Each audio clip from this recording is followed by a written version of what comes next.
E foi exatamente no fim da Segunda Guerra Mundial que a Unesco convocou um colóquio em Paris para definir o que seria a ciência política, o que se deveria estudar da ciência política.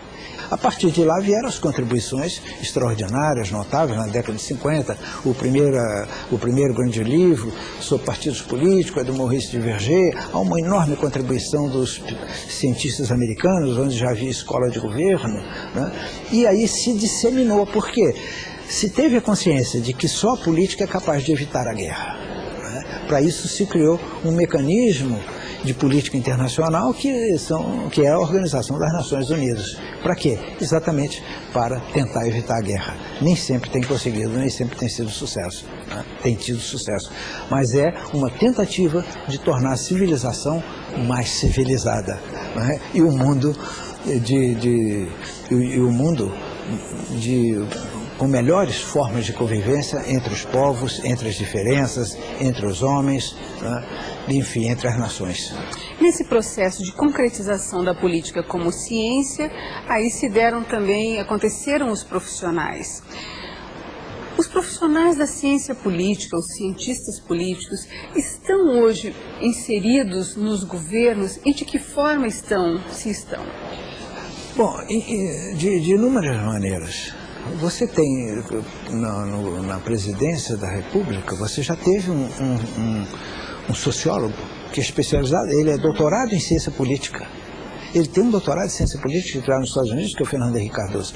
Você tem na Secretaria-Geral da Presidência da República um professor de ciência política, né?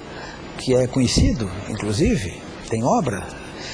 E isso não só aqui no Brasil, em outros países também, né? No governo Kennedy, inúmeros cientistas políticos participaram do governo dele, tiveram atuação positiva, etc. Hoje, a ciência política não se cinge apenas ao campo da universidade, mas também da análise política, da análise de risco, né? A teoria política formula novas propostas, faz análise de que tipo de governo, que tipo de política, que tipo de atividade política é mais propícia para a busca constante da democracia. Tudo isso é um mundo que ainda está por descobrir, né? É como se nós disséssemos, a política é uma ciência infere, continua sendo feita a cada dia. É mutante. Mutante, é verdade.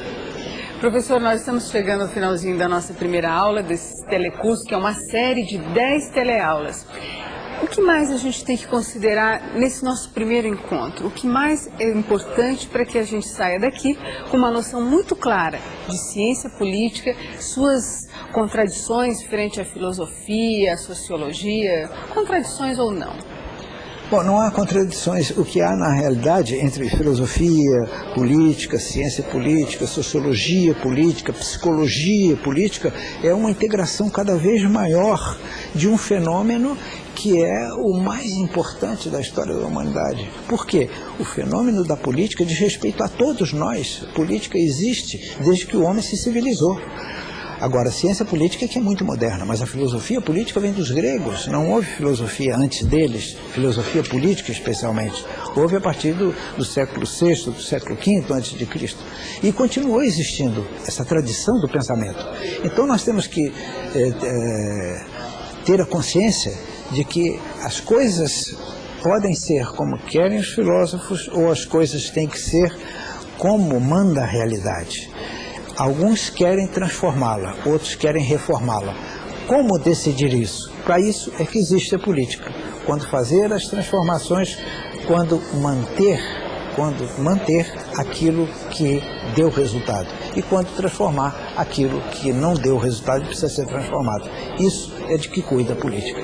Professor, obrigada pela primeira aula. Nos encontramos na próxima, na nossa segunda aula. Obrigada. Obrigado a você.